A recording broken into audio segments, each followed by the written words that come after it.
The mining station on Kepler 442c had been peaceful for 3 months. Captain Sarah Chen walked through the corridors, checking the weekly reports from each department. The alien children from the Velrani refugee families were finally adjusting to life among humans. Their parents had arrived seeking sanctuary after their homeworld fell to the Kazeth Empire. The Velrani were a gentle species. They looked like large cats with silver fur and intelligent blue eyes. Their cubs were playful and curious, often following the human workers around the station. Sarah smiled as she watched little Zara, a Velrani cub barely 6 years old, playing with building blocks in the recreation area. Captain Chen called Dr. Martinez from the medical bay. The Velrani families want to thank you again for taking them in. Sarah nodded. The decision had been easy. When the distress signal reached Earth, showing families fleeing from Kazeth warships, every human colony voted to help. The mining station on Kepler 442c was the closest safe haven. They're good people, Doctor. We're happy to help. The Velrani had amazing abilities. Their sensitive hearing could detect sounds across vast distances. Their natural instincts for danger had saved human miners from cave-ins twice already. In return, humans shared their technology and protection. But the peaceful days were ending. Lieutenant Torres burst into the command center, his face pale with worry. Captain, we're detecting multiple ships approaching the system. The computer identifies them as Kazeth vessels. Sarah's blood went cold. The Kazeth were known throughout the galaxy as ruthless hunters. They conquered worlds not just for resources, but for sport. They enjoyed the hunt, especially when their prey tried to run. How many ships? 15 heavy cruisers and at least 30 fighters. They'll be here in 6 hours. Sarah immediately called an emergency meeting. The Velrani parents gathered in the conference room, their ears flat against their heads in fear. Elder Theron, the leader of the refugee families, spoke in his soft voice. Captain Chen, we knew this day might come. The Kazeth never give up once they mark a species for hunting. We should prepare to surrender ourselves. Perhaps they will spare your people if we go willingly. Absolutely not, Sarah replied firmly. We don't abandon friends. We'll find another way. The mining station had defensive shields and a few weapons, but nothing that could stop a Kazeth fleet. The nearest human military base was 8 days away. Even if they sent a distress signal now, help wouldn't arrive in time. What about evacuation? Suggested Chief Engineer Park. The transport ships can't carry everyone, Torres answered. And the Kazeth ships are faster. They'd catch us before we reached hyperspace. Sarah studied the tactical display. The Kazeth were approaching from 3 directions, cutting off all escape routes. It was a classic hunting formation, designed to trap prey with nowhere to run. Captain, Elder Theron said quietly, there is something you should know about the Kazeth. They don't just kill quickly. They enjoy the fear, the chase, the desperation of their victims. When they took our homeworld, they hunted families for days before. He couldn't finish the sentence. His mate, Lyra, placed a comforting paw on his shoulder. Their young daughter Zara pressed closer to her parents, sensing their fear. Sarah felt anger building inside her chest. The Velrani were peaceful people who had never hurt anyone. They deserved protection, not this terror. We have 6 hours, she announced. Engineering, I want every defensive system checked and upgraded. Medical, prepare emergency supplies. Security, distribute weapons to all personnel. Captain, Dr. Martinez said carefully, our weapons are designed for mining, not warfare. The Kazeth have military-grade shields and armor. Then, we get creative, Sarah replied. This is a mining station. We know how to make things explode. Over the next few hours, the station transformed into a fortress. Chief Engineer Park modified the mining explosives into makeshift missiles. The ore processing equipment was converted into projectile launchers. Even the artificial gravity generators were adjusted to create defensive fields. But Sarah knew it wouldn't be enough. The Kazeth had destroyed entire star systems. A small mining station couldn't stand against their fleet. As the enemy ships entered sensor range, Communications Officer Webb detected incoming messages. Captain, the Kazeth are broadcasting on all frequencies. They're laughing. Put it on speaker. A harsh, growling voice filled the command center. The universal translator converted the Kazeth language into cold, mocking words. Little mining colony, we know you harbor our prey. The Valrani cannot hide behind human shields forever. Surrender them to us, and perhaps we will grant you quick deaths. Resist, and we will hunt you all through the tunnels of your station like the vermin you are. Sarah grabbed the microphone. This is Captain Sarah Chen of Kepler Mining Station 7. The beings under our protection are refugees seeking asylum. We will not surrender them to you. The laughter that came back was like the sound of breaking glass. Foolish humans. Your species is young and weak. You think your small weapons can stop the Kazeth Empire? We have conquered 1,000 worlds. We will add yours to the collection. The transmission ended. Sarah looked around the command center at her crew. 53 humans and 28 Valrani, including 12 cubs. They were about to face an empire that had never known defeat. Incoming fighters, Torres announced. They're breaking off from the main fleet. On the main screen, Sarah watched 8 Kazeth fighter ships approaching the station. They moved like predators, circling their prey before the kill. Their ships were black and sharp, designed to look like the creatures that inspired fear across the galaxy. Shields up. Prepare defensive systems. The first wave of attacks hit the station's shields like thunder. Energy beams and plasma missiles struck from all sides. The lights flickered as power systems strained under the assault. Shields down to 60%, Torres reported. Return fire. The mining station's modified weapons responded. Explosive charges launched from ore processing tubes struck 2 fighters, damaging their engines. One ship spun out of control and crashed into a nearby asteroid. But more fighters were coming. The main Kazeth fleet had arrived at the edge of the system, their massive ships blocking out the stars. Captain Elder Theron approached her station. My people have a saying, when the storm comes, the wise tree bends. The stubborn tree breaks. I have a saying too, Sarah replied without looking away from the tactical display. When someone threatens children, humans don't bend. We bite back. Another wave of fighters attacked. This time, they targeted the station's weapon systems directly. Explosions rocked the corridors as defensive turrets were destroyed one by one. We can't hold them off much longer, Chief Park reported from engineering. The power grid is failing. Sarah made a decision that would change everything. All personnel, this is the captain. We're evacuating the outer sections and falling back to the core levels. Seal all blast doors. We're going to make them come to us. The Kazeth fighters, seeing the station's weapons go silent, moved in closer. They attached themselves to the hull like parasites, cutting through the outer walls with plasma torches. Life support is stable in the core sections, Dr. Martinez reported. But we're trapped. Sarah watched the security monitors as Kazeth soldiers poured into the station. They were large, reptilian creatures with sharp claws and armor that gleamed under the emergency lights. They moved through the corridors with the confidence of apex predators. But they didn't know about the modifications Chief Park had made to the station's systems.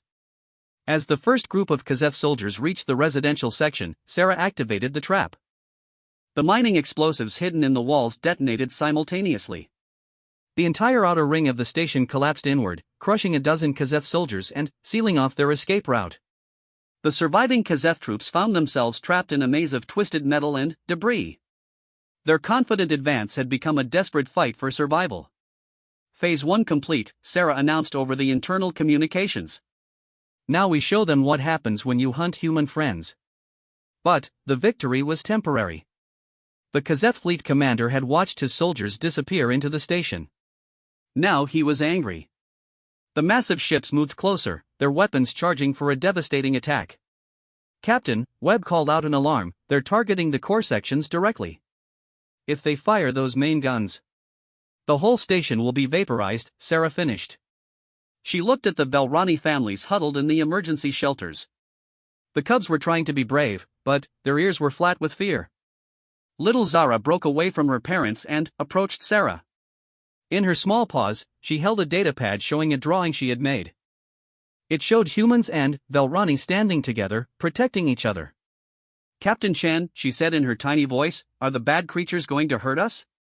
Sarah knelt down to Zara's level. The little Valrani's blue eyes were full of trust, believing that the humans would keep her safe.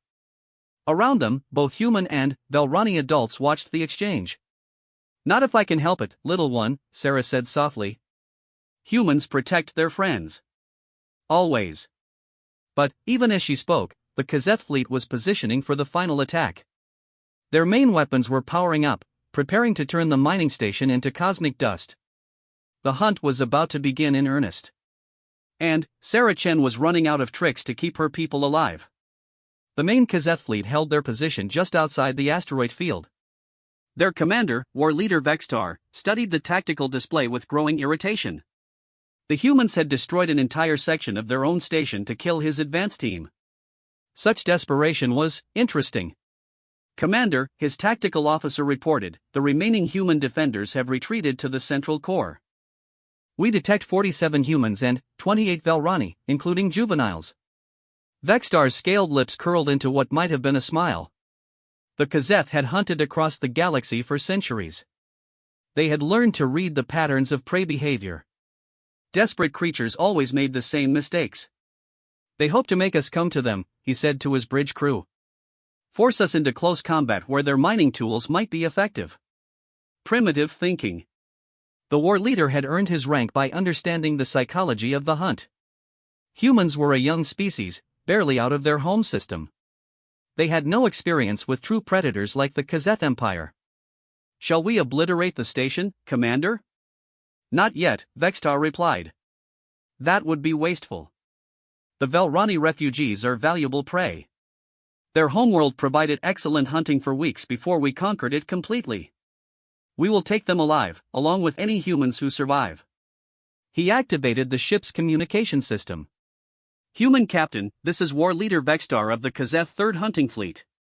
Your resistance has been noted and found amusing. You have one final chance. Surrender all Velrani to us immediately, and we will grant your people a swift death." Inside the mining station's emergency command center, Sarah listened to the ultimatum. Around her, the remaining crew worked frantically to maintain life support and defenses. The Velrani families sat quietly in the corner, their sensitive ears picking up sounds that humans couldn't detect. "Captain," Elder Theron whispered, "my people can hear them moving through the destroyed sections. The Kazeth soldiers are still alive in the debris. They're trying to dig their way to us."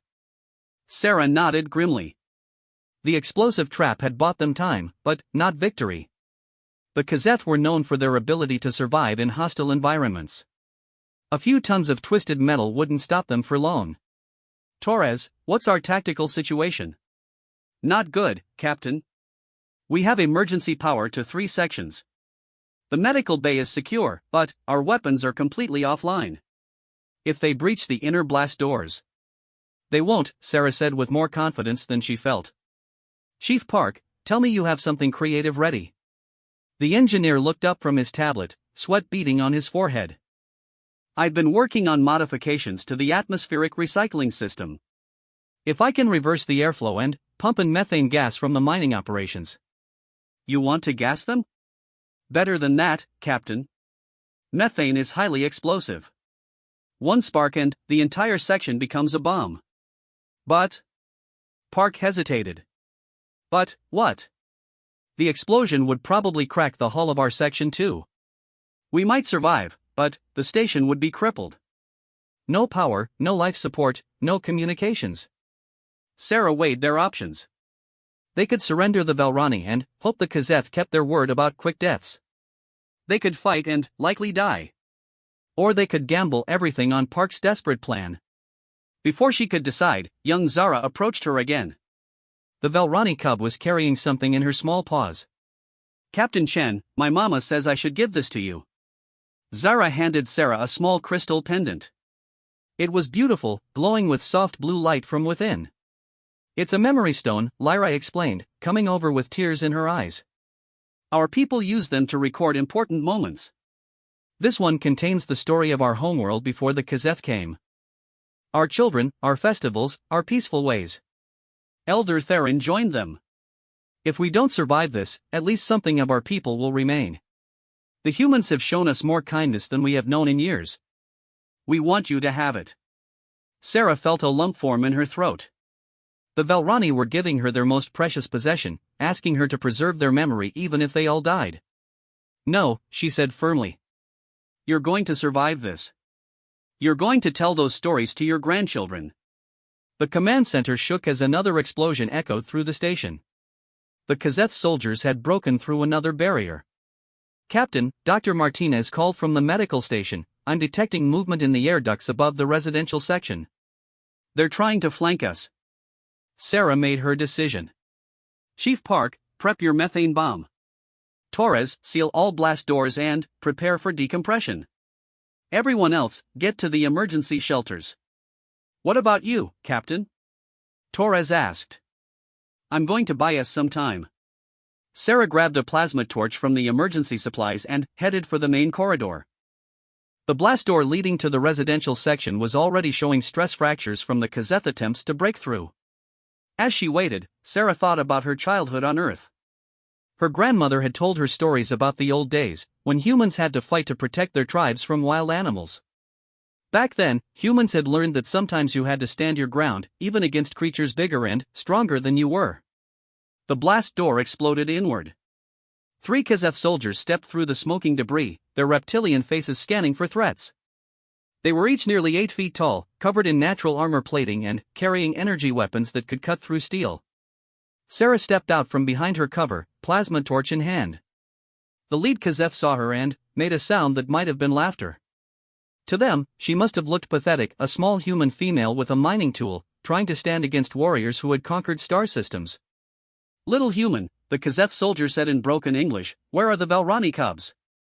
We know they hide behind you. Right here, Sarah replied calmly.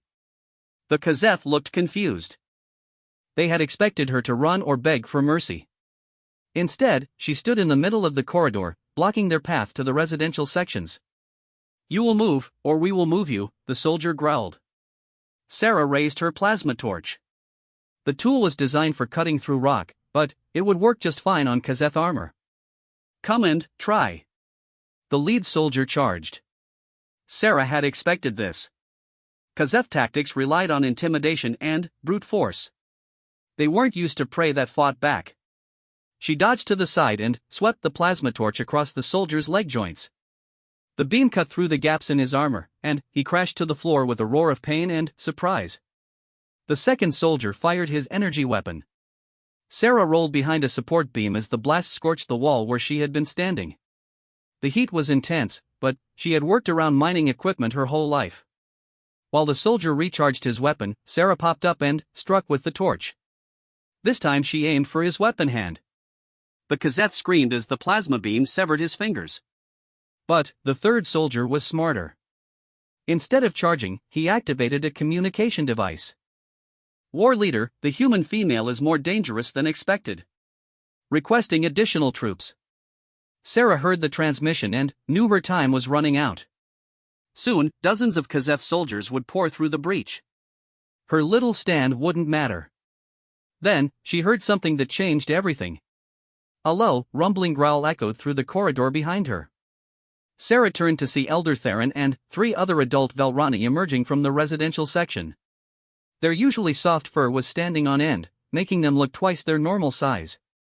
Elder Theron, get back to safety. Sarah called. No, Captain Shen, Theron replied, his voice deeper than she had ever heard it. The Kazeth forget that the Velrani were not always a peaceful people. Before we learned wisdom, we too were predators. The Elder's blue eyes had changed.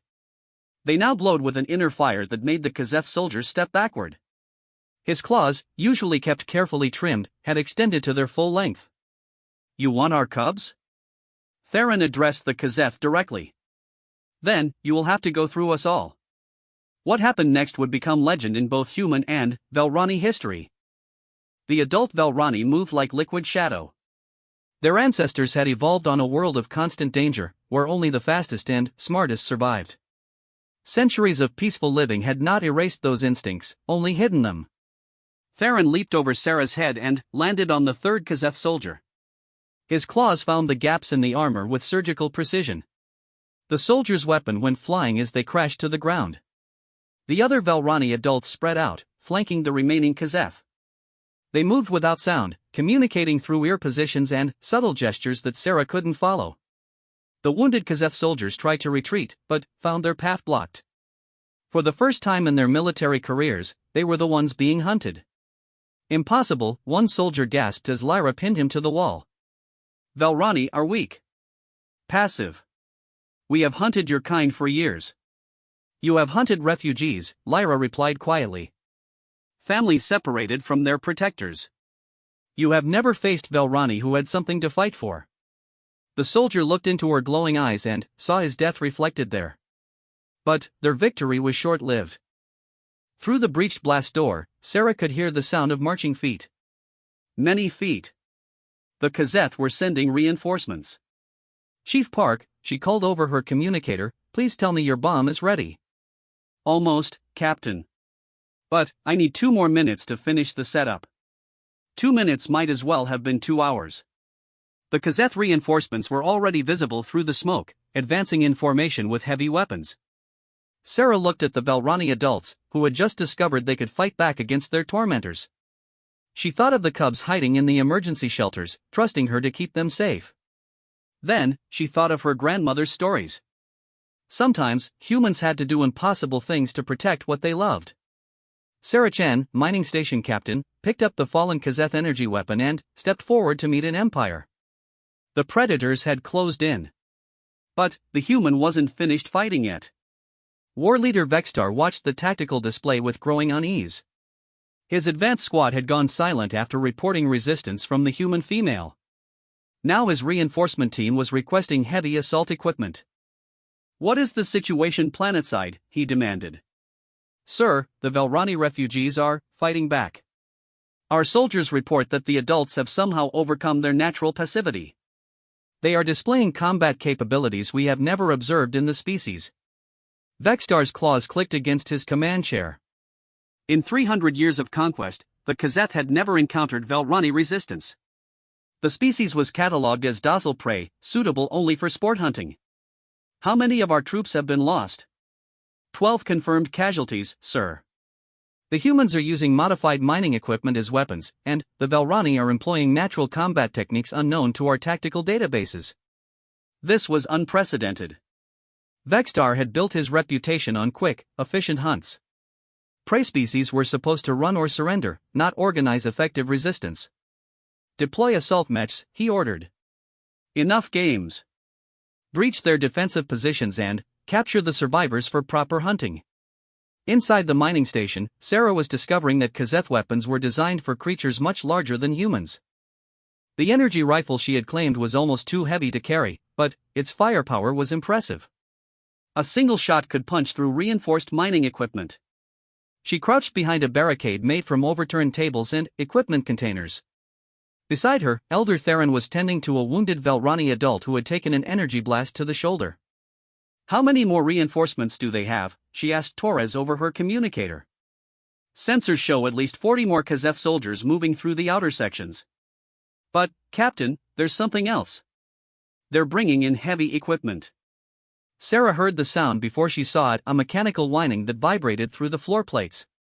Around the corner came something that made her heart sink. The Kazeth assault mech stood 12 feet tall and was armed with weapons designed to level buildings. Its armor was thick enough to deflect anything the mining station could throw at it. Worse, there were 3 more mechs behind it. Fall back to secondary positions, Sarah ordered. Chief Park, please tell me your surprise is ready. Ready, Captain. But, remember, once I trigger it, we'll have maybe 5 minutes before the whole section becomes uninhabitable. Do it. Park activated his modified atmospheric system.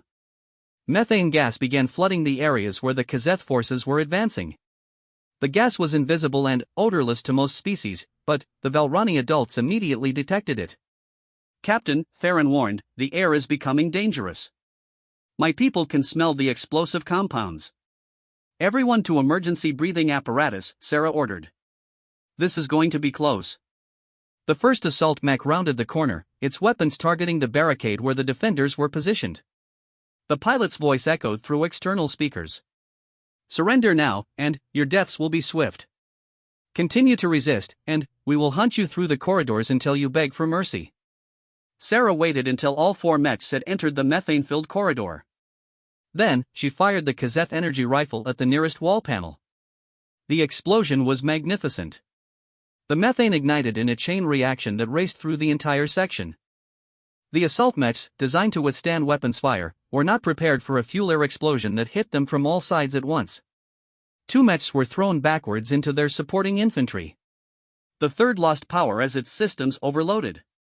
The 4th mech survived but was badly damaged, its left arm hanging uselessly and sparks flying from exposed circuits. But Park had been right about the consequences. The explosion cracked the hull in 3 places. Emergency force fields flickered to life, but they wouldn't hold for long. Hull breach in sections C through F, Torres reported. We're losing atmosphere fast. Sarah looked around at their situation.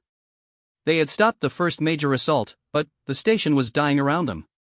Worse, through the smoke and debris, she could hear more Kazeth troops approaching.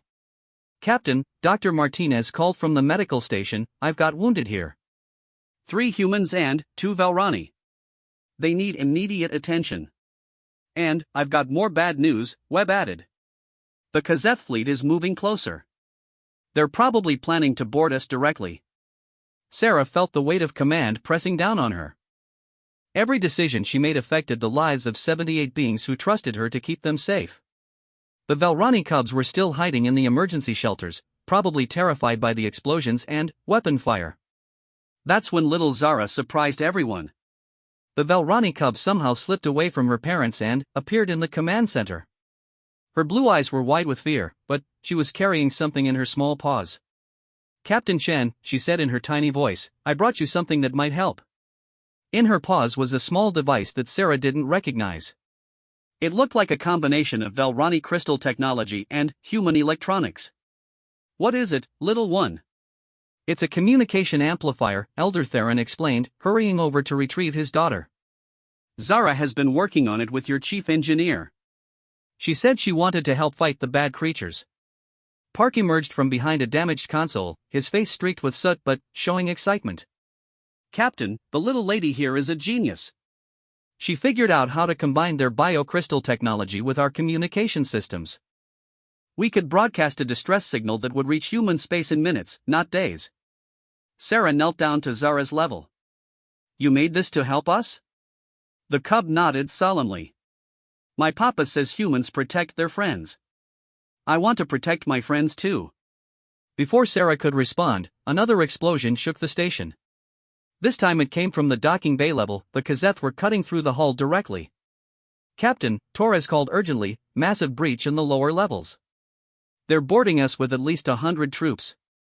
Sarah stood up, her mind racing. The amplified distress signal might bring human reinforcements, but not for hours. They needed to survive that long first. Then, she looked at the faces around her, human and Valrani, adult and child, all looking to her for leadership.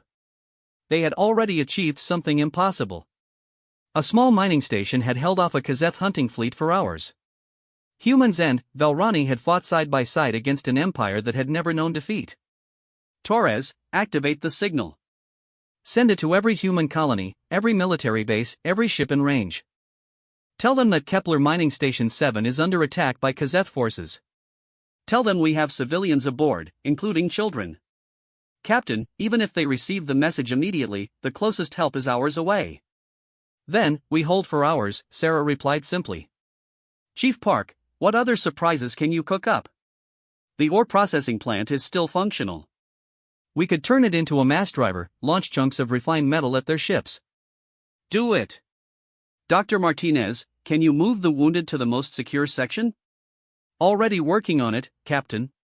Sarah looked at Elder Theron. Can your people handle more fighting? The Elder's ears were flat against his head, but his eyes still held that predatory glow. Captain, my people have just remembered what we were before we became peaceful. The Kazeth have hunted us across the stars. Now they threaten our children. They will find that cornered Valrani are very dangerous indeed. The station shuddered as Kazeth boarding pods attached themselves to the hull. Through the internal sensors, Sarah could see armed soldiers pouring into the lower levels. But something had changed in the defenders. The humans moved with grim determination, no longer surprised by the violence around them. The Valrani adults had shed their peaceful demeanor entirely, becoming the apex predators their species had evolved to be. And, in the middle of it all, little Zara held her communication device, her small contribution to the battle that might save them all. "Attention all Kazeth forces," Sarah announced over the station's communication system. "This is Captain Sarah Chen. You wanted to hunt prey? Congratulations. You found it. But, here's something your tactical databases might not have mentioned about humans: we're persistence hunters. We don't give up. We don't surrender. And, we really don't like bullies who threaten children." The response came immediately, War Leader Vexstar's voice, cold with anger. "Human Captain, your resistance ends now. We are boarding your station with overwhelming force. Surrender, and we might allow the cubs to live long enough to provide sport." Sarah smiled grimly. "You know what, Vexstar? I've got a better idea. Why don't you come up here and try to take them yourself?" The challenge echoed through the station. In Kazeth culture, direct challenges from prey species were unheard of. War leaders did not dirty themselves with personal combat against inferior opponents. But Sarah was counting on Vexstar's pride. And his confusion about why his superior forces were being held off by miners and refugees. Through the tactical display, she watched the Kazeth fleet positioning for final assault. Hundreds of soldiers were preparing to storm the station's remaining defenses. But help was coming. Zara's amplified signal had reached human space. Admiral Rodriguez of the Third Fleet had received the message and was already dispatching ships. The question was whether a mining station captain, 50 humans, and 28 Valrani refugees could hold off an empire for 6 more hours. Sarah checked her energy rifle and looked around at her unlikely army. They had already done the impossible once. Time to do it again. Admiral Elena Rodriguez received the distress signal while reviewing fleet exercises near the Centauri system. The message was brief but clear: civilians under attack by Kazeth forces at Kepler 442c. Among those civilians were children. "Helm, set course for Kepler 442c, maximum speed," she ordered. "Communications, contact all ships in the sector. We're forming a relief fleet." "Admiral," her tactical officer reported, "at maximum speed we can reach the system in 4 hours and 37 minutes. Not good enough. Contact engineering. I want every ship pushed past safety limits." Rodriguez had fought the Kazeth before. She knew their tactics, their cruelty, their complete lack of mercy. If civilians were trapped with them, time was the most precious resource. Meanwhile, on Kepler Mining Station 7, Sarah was learning that desperate situations created unexpected heroes. Chief Park had somehow converted the ore processing system into a working mass driver. Chunks of refined titanium were launching at the Kazeth fleet like guided meteors. 2 fighter ships had already been disabled by the improvised artillery. Dr. Martinez had organized the medical bay into a combat aid station, treating both human and Valrani wounded with supplies intended for mining accidents. His steady hands and calm voice kept everyone focused despite the chaos around them. Even little Zara had become essential to their defense. Her communication device was providing constant updates on Kazeth troop movements, picking up their tactical frequencies and translating them for the defenders. But the enemy was adapting too. War Leader Vexstar had grown tired of his troops' slow progress. The humans and Valrani had killed or wounded nearly 30 of his soldiers, an unacceptable loss rate for what should have been a simple hunting expedition. "Deploy chemical weapons," he ordered. "Flood their atmosphere with paralytic gas. We will take them alive, unconscious, and properly helpless." Sarah watched through security monitors as Kazeth troops in sealed armor began releasing pale yellow gas into the station's ventilation system. The emergency atmosphere processors couldn't filter it fast enough. "Everyone to breathing apparatus," she ordered. "Seal all non-essential sections." But they didn't have enough emergency masks for everyone. There were only 46 breathing units for 78 defenders. "Captain," Elder Theron spoke quietly, "Valrani physiology is different from human. The gas will affect us more slowly. We can continue fighting while you protect yourselves." "Absolutely not," Sarah replied. "We're not sacrificing anyone." Then, Dr. Martinez had an idea that was either brilliant or insane. The medical bay has surgical oxygen generators, he announced. If we can create positive pressure in the core sections, we can push the gas back into the outer areas. Will it work? Maybe. But we'll have to flood our sections with pure oxygen. One spark and everything becomes explosive. Sarah thought about their situation. Kazeth troops closing in from 3 directions, poisonous gas filling the station, and their only defense might turn them all into human torches. Do it, she decided. As pure oxygen flooded the core sections, the defenders found themselves in a surreal situation. They could breathe safely, but everything around them had become a potential bomb. Energy weapons were too dangerous to use. Even static electricity could trigger an explosion. The Velrani adapted first. Their natural claws and teeth became their primary weapons. The humans grabbed tools and improvised weapons from mining equipment. When the first group of Kazeth soldiers breached the inner defenses, they found themselves facing an enemy that had apparently gone insane. The humans fought with mining hammers and plasma torches set to minimum power. The Velrani moved like shadows, using their natural stealth abilities to strike from unexpected angles. And all of it was happening in an atmosphere so rich with oxygen that every breath felt. Admiral Rodriguez pushed her fleet beyond all safety protocols. The engines of 12 human ships screamed through hyperspace at velocities that made their engineers weep. Behind her followed every available vessel, military cruisers, cargo haulers, even civilian transports that had volunteered for rescue duty. Admiral, we're receiving updated telemetry from Kepler Station, her communications officer reported. They've disabled the Kazeth fleet, but their station is in decaying orbit. Estimated impact in 93 minutes. Can they stabilize? Negative. Their main engines were damaged in the fighting. They're operating on emergency thrusters only. Rodriguez studied the tactical display. Even at maximum speed, her fleet would arrive with only minutes to spare. And that was assuming the mining station could hold together long enough. Signal all ships. Prepare for emergency evacuation procedures the moment we drop out of hyperspace.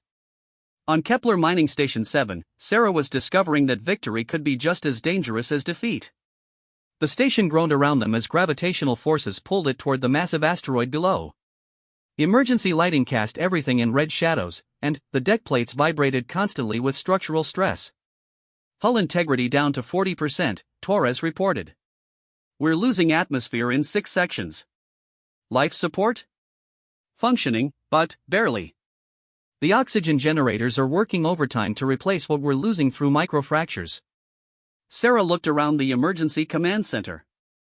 The battle had taken its toll on everyone.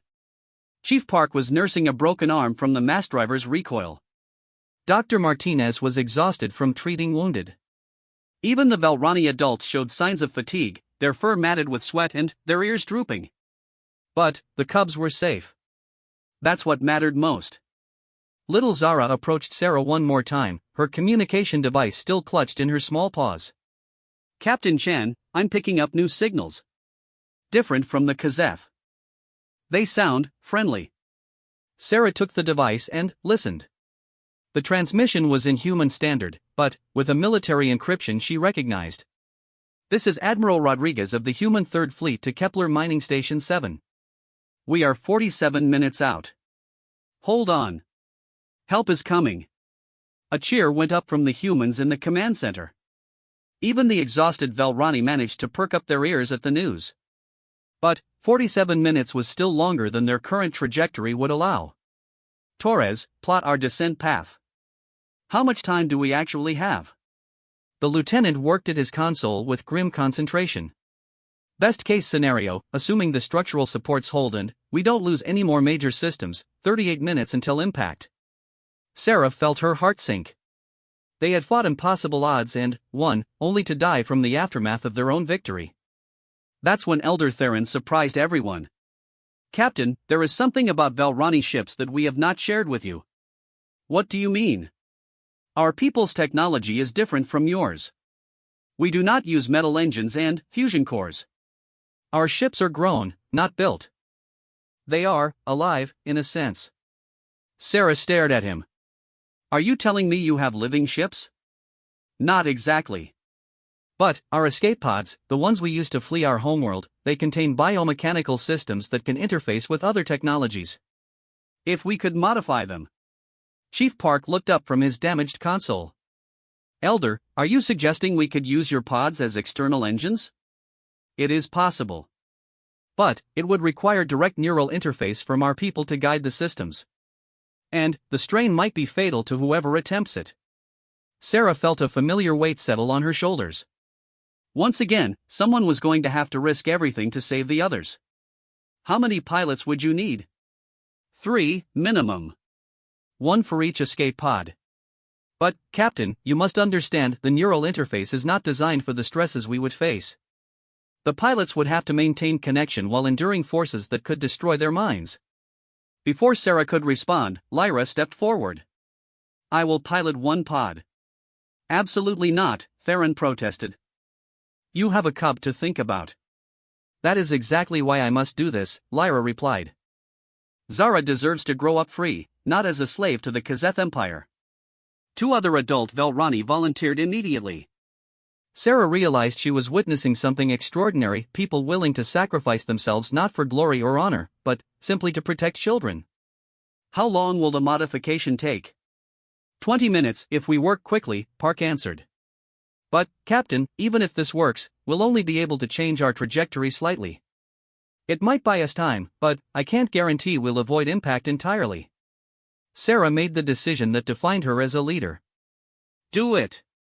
And, prep all escape pods for evacuation.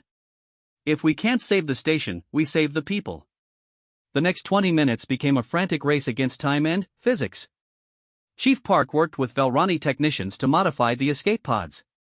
The biomechanical systems were unlike anything in human databases, part machine, part organism, responding to thought and emotion as much as technical commands.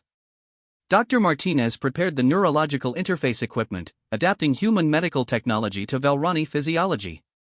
The procedure was dangerous enough under normal circumstances. Attempting it while the station was breaking apart made it nearly suicidal.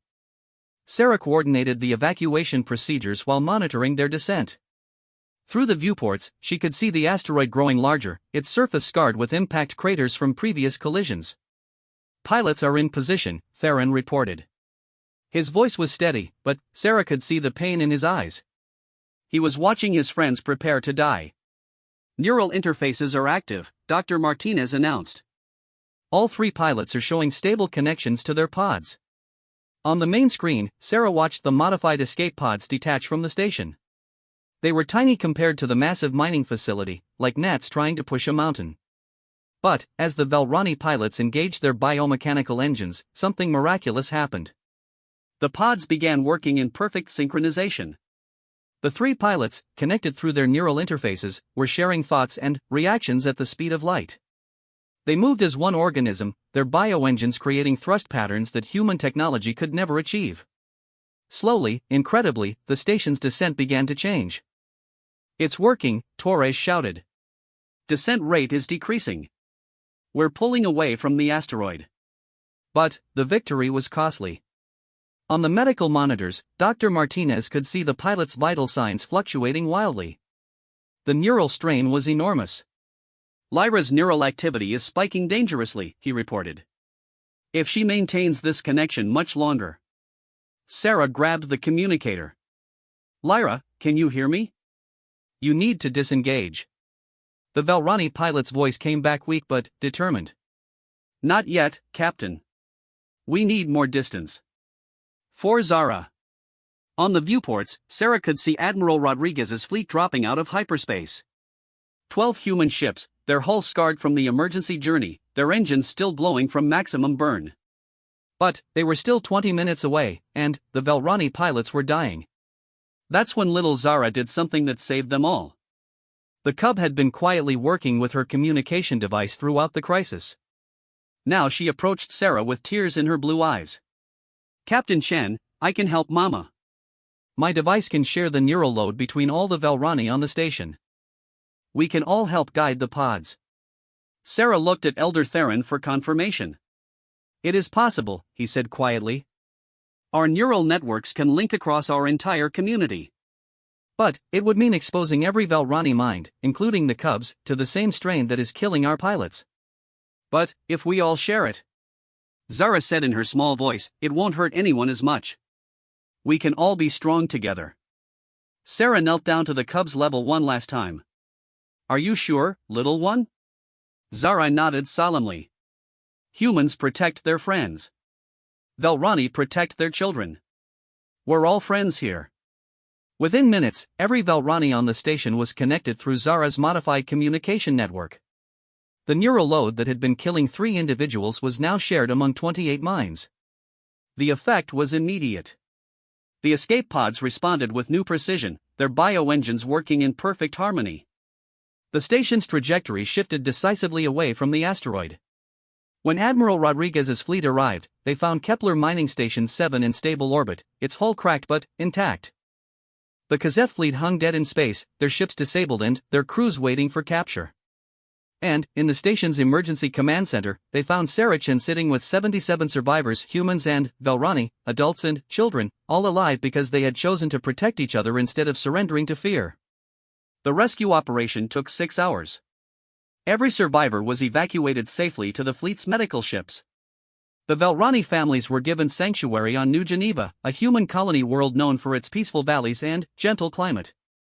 War leader Vextar and his surviving troops were turned over to the Galactic Justice Council for trial. It was the first time in Kazeth history that an entire hunting fleet had been captured by their intended prey. But the real victory was quieter and more personal. 6 months later, Sarah received a package at her new assignment on Luna Station. Inside was a crystal pendant glowing with soft blue light, a memory stone containing new recordings.